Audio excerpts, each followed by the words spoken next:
Imagine this. The city at dawn is a vast black and gold circuit board. You fixate on the smoking comet, a cold face, a sudden silence. Your pulse quickens, your fingers patrol between screen and keyboard. You prime yourself to clarify, counter, cut off, as if moving fast enough could snap the world back onto the right track. Yet why does the more you explain, the deeper the misunderstanding go? The more you prove, the more you're dragged into fresh disputes. Who's pulling your strings from afar, them or the unseen amplifier inside you? You think you're doing the thinking, but you're being thought. The info stream moves like a tide, emotion splinters like glass. Collective anger is precisely distributed, critical thought is flattened into stance labels. You know you shouldn't be provoked, and still you are.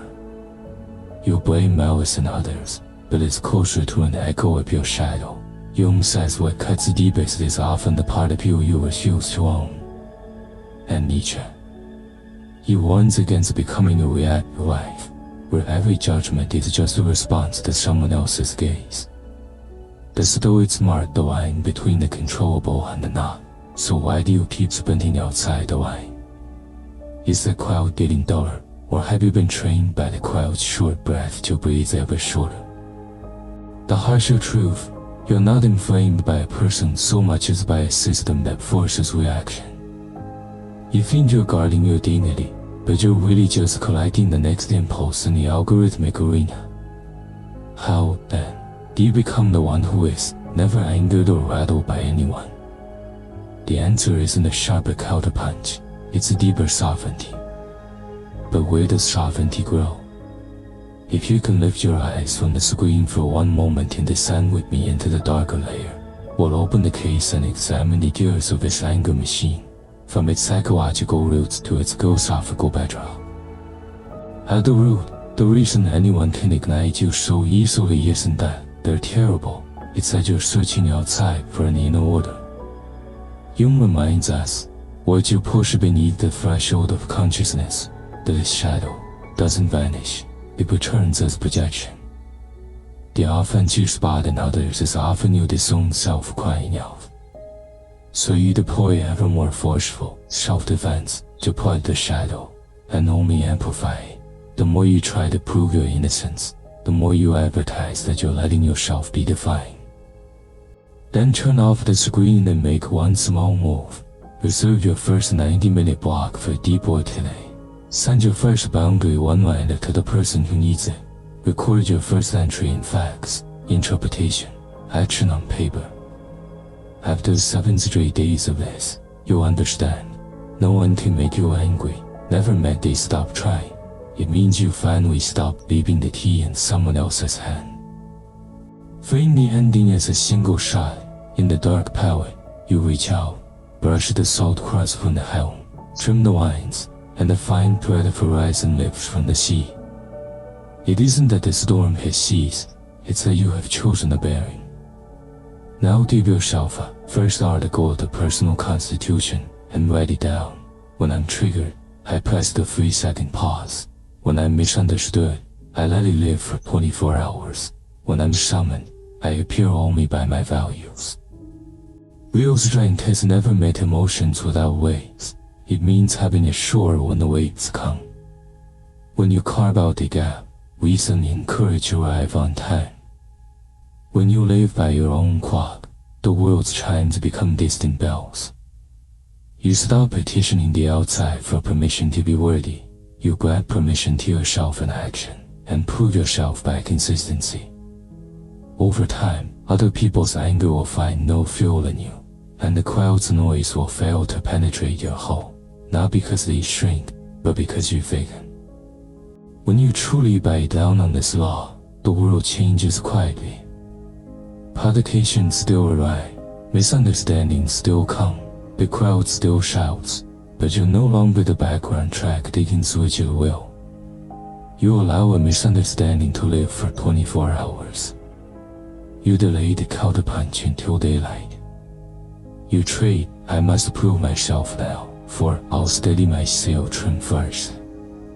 You'll see that many fires you thought must be stoked only require a glance at the wind, and many battlefields you thought demanded a counterstrike only require a change of course. Write it as a pocket law and period. Sovereignty equals attention sovereignty times narrative sovereignty times boundary sovereignty. Attention sovereignty lets principles, not impulses, decide what merits a reply. Narrative sovereignty lets you interpret the present by a long-term coordinate system. Boundary sovereignty lets you return others' emotions that dimension can make your actions to yourself. Note, this is an addition. It's a multiplication. Asterisk asterisk drop 1, and the product goes to 0 asterisk asterisk. You'll watch a paradox flip. Before, you'll prove you existed by reacting. Now, you'll prove you exist by the freedom not to react. The stoic blade lands here. What is controllable lives only on your side. Nietzsche's reminder glows. Values must be revalued by you, not borrowed. Young's mirror clears. Once you name the shadow, you no longer need an enemy to perform it for you. You stop fighting for victory in every moment and start tending the longer voyage, becoming the person who can absorb many outcomes. Imagine you standing upon a black and gold sea. The wind hasn't stopped, the waves still rise, and then it hits you. What you've chased your whole life isn't a world database, but 1 second of choice inside any noise. That is the ultimate insight. Asterisk asterisk not being angered by anyone isn't the world being gentle to you. It's you finally holding your helm for the world asterisk asterisk. You no longer outsource your dignity to others' reactions, nor stake your worth on the crowd's applause. You reclaim the authority to judge, to set the tempo, to explain, back into your own center. You also need unglamorous models. Marcus Aurelius wrote Meditations amid war and play, not for a memoir, but to recalibrate his inner compass.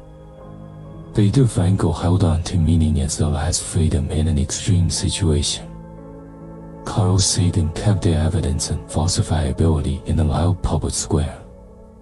True strength has never been making everyone go silent. It is keeping a pocket of choice inside all the noise. Put these 9 blades in your pocket and practice 1 small win today. Let any misunderstanding live for 24 hours. If the world gets louder, you don't have to explain, because you are taking the fire back from other hands and setting it on the forge to become power. Next, we'll push this sovereignty to its edge, to meet the ultimate insight that can rewrite your life narrative. When you're ready, keep going. 8 Odysseus wrote, commitment devices. Make decisions and clarity for the impulsive you. 24-hour delay on sending. A social face list. Enforce lock screens at set hours. A teammate who acts as a trigger gatekeeper. This isn't timidity, it's tying yourself to the mast. 9 boundary one-liners, gentle and firm. Keep 3 at hand. I need a bit of time to think this through. I'll reply at time. This is outside my controllables right now. I'll verify and respond. I'll own my part, the rest should follow the process. Use sentences instead of emotions, order instead of noise. 6 information the entropy, input quotas. Set a daily quota, 80% low entropy inputs, blocks, papers, long form, 20% high entropy streams. Turn pushes into manual pulls, upgrade always no into no on demand. 7 the revaluation card, Nietzsche style in grading. Write 3 sovereign values, e.g., prioritize delayed responses, let misunderstandings live for 24 hours, own only what is factual. For each, add 1 observable behavior and a weekly self-rating. Move self-respect from win this minute to win this week. For shadow Q&A, 5 minutes to unmask. Ask 3 questions. 1. What self-narrative am I really defending? 2. Which emotion have I denied and asked the other person to carry for me? 3. If I didn't need to prove myself, what would I do now? Log answers as trigger, origin, alternative behavior. Fag sequence, baloney detection kit, pocket 4. When provoked, run for quick checks. Can it be falsified? Is there independent verification? Is it resting only on anecdotes? Is there a simple explanation, Occam's razor? Only if it passes due spending anger or action. 2 facts, interpretation, action, the 60-second ledger. Write each trigger into 3 columns. Facts that could be verified on video / your internal interpretation / the smallest controllable action you can take now. Add information, reprioritize, schedule a time. Fail a line every time something hits. Bring judgment back to the ground. Free the no response zone, the 45-15 cycle. 45 minutes with no external stimuli, then 15 minutes to batch process messages and comments. Move responses from anytime to schedule. This isn't coldness, it's clearing prefrontal bandwidth for building. Rebellion isn't hitting back harder, it's taking the authority to judge back from others. What you need is a black and gold toolkit, each tool ready to use right now. 1 3-second blind key, stop, breathe, name. When something stings, pause for 3 beats. Take 1 deep breath, and name the emotion without identifying with it. I'm translating silence equals rejection, delay equals disrespect. This step flips you from system 1 reflex to system 2 choice. The Stoics call it the choice of impressions. If you don't wake up now, the damage won't stop today. You will ossify into a reactive persona that leads you pulled along in every relationship and system. You'll get better at arguing and worse at building, better at winning a moment and worse at winning a life. See it. What's being lost isn't a single debate, it's the capacity to be unangered by anyone. To break it, you don't need a faster counterpunch, you need slower sovereignty. In the next section, we'll skip slogans and speak only of tools and moves, how to withdraw attention from the battlefield, and how to rebuild your inner helm in the black and gold night. You may still think, I'm only defending myself, no big harm. But this loop keeps a long ledger against you. It levies an attention tax, an emotion tax, an innovation tax.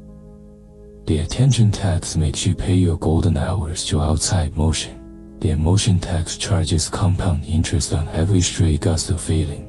The innovation tax causes repeated miscarriages where slow growth is most needed. Slide together, these taxes thin your fakeness, narrow your choices, and let the short-term strip mine your foresight. You think you're resisting others, but you're disarming yourself. The most frightening change is to identity. Who am I slowly rewrites itself as, whom do I oppose, and who offended me? The selfish outsource the conflict. The more you need an adversary, the less you can live without one. Lacking fresh attacks, you manufacture your own triggers.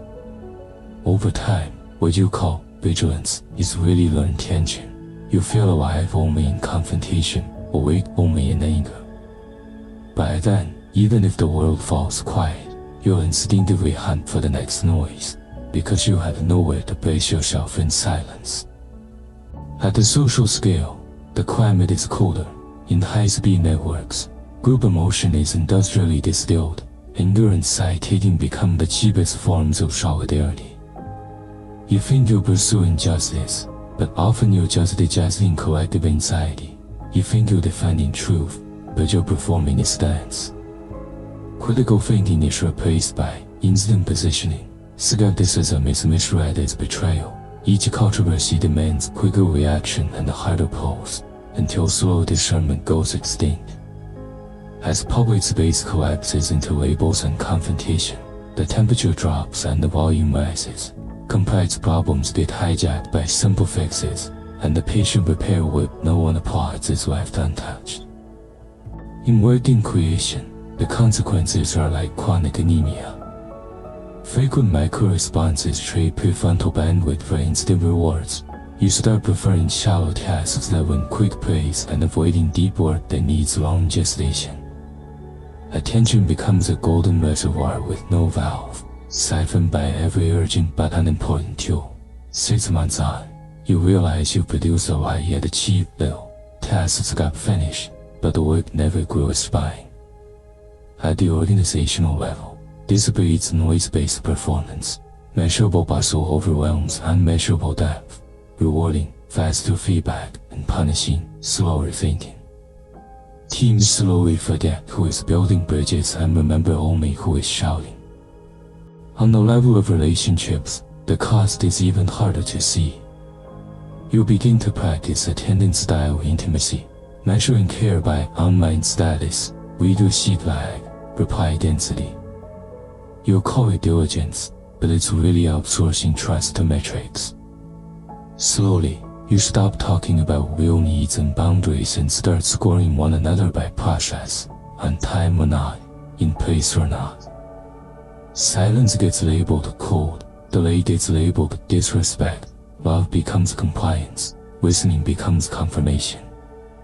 In this ecology, the loud are mistaken for strong and the steady are treated as guilty. You learn to perform faster, harsher, more absolute in public, because gentleness and hesitation score lowest in the court of the algorithm. When this anger engine runs at full throttle, the first thing you lose isn't politeness, it's the depth of time. You chop the day into fragments, 10 seconds to check, 30 seconds to reply, 2 minutes to add a clarification. Between shard and shard there's no black margin where breath can settle. The result is absurd. Your calendar fills up while you hollow out. You think you're gaining control, but you've simply replaced choice with reflex. Repeated micro-conflicts hit the sympathetic nervous system running high. Sleep gets nicked by micro-awakenings. By morning you ignite more easily because your body is still continuing last night's work. Who's making you angry? Perhaps it's just the alarm circuit inside you that never powered down. Twist these strands together and you'll see an anger machine. Shadow projection supplies the fuel. Reactive value supply the spark. Algorithms pump in oxygen. Cognitive biases at the wing. And the brain's energy economics lay down shortcuts. You're pushed to react faster, posture louder, self-justify more frequently, and every quick win weakens your capacity not to react the next time. If these mechanisms are real, then the particular person who angers you is nearly irrelevant. Swap the face and the trigger still fires. The problem was never that person. It's the machine.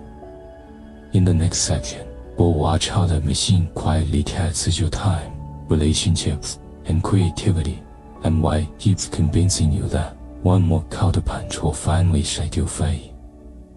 Go one layer deeper to predictive processing. Your brain isn't a passive receiver, it is an active prediction and error correction engine. When inputs are ambiguous, it fills gaps with the lowest effort explanation, usually the one that best fits your existing fears. Over time, I must respond immediately or I'll be harmed becomes a neural prior. Any delay is parsed as threat. At that point you're not defending against others, you're defending against your own prediction errors. The group dimension is riskier still. Gustav Le Bon described the contagion of crowd mind. Platforms magnify the contagion into a visibility economy. Anger is easier to see, stances are easier to reward or punish. You think you're pursuing truth, yet you are often participating in a status contest. Who declares first, who hits harder, who sounds more absolute. Carl Sagan urged us to carry a baloney detection kit, falsifiability, independent confirmation, alternative hypotheses. But in a high-velocity river of information, skepticism is misread as apathy, caution is marked as weakness, so you learn to trade faster anger for faster belonging. Cognitively, Kahneman's System 1/System 2 has slipped out of balance. System 1 craves speed and emotional coherence. Availability bias lets a vivid outlier masquerade as a general threat. Mind reading, labeling, and attribution errors compress complex motives into a single thread. No reply equals intentional harm. At this level, shame sits like a primer charge. Touch the hidden narrative, I'm not lovable, not enough, and any stranger's small move can detonate you. Nietzsche called this a reactive life. Your value anchor sits in other people's eyes. You no longer affirm my for the negative, yes, but counterpunch the world with a passive, not that. Over time, judgment atrophies into conditioned reflex to external stimuli. Stoicism draws up a sharp boundary. Exert yourself within the controllable, retreat from the uncontrollable. Epictetus says we disturb not by things but by our judgments about them. Why, then, do you keep sprinting outside that boundary? Because today's information field has trained your attention into a slot machine loop, unpredictable micro-rewards, read receipts, likes, replies, update your nervous system, and the impulse to refresh once more, pawned your rationality.